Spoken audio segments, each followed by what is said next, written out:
ইণ্ডিয়াত GST reform হৈ গ'ল যেতিয়া এতিয়া চব বস্তুৰে দাম কমি যাব হয়নে 146 crore মানুহে আমাৰ ইণ্ডিয়াত টেক্স ভৰি আছে তেন্তে চিন্তা কৰি চাওক কিমান টকা টেক্সৰ পইচা যায়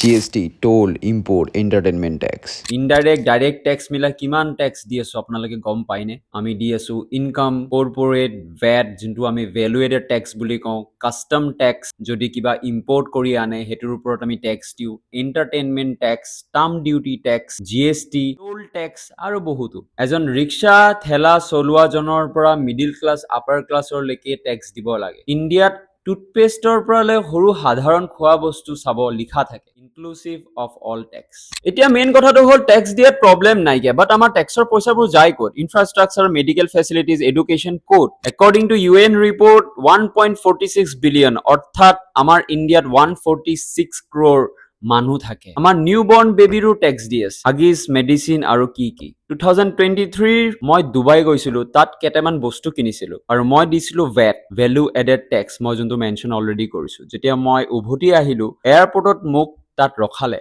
আৰু মোৰ যিটো ভ্যাট তেখেতসকলে মোৰ পৰা লৈছিলে হেতু মোক উভতাই দিছে it's high time India should reform a new policy of taxation আৰু টেক্স যদি লৈ আছে এটা হিচাপ পাব্লিকক দিব লাগে বিকজ ইটস আৰ মানি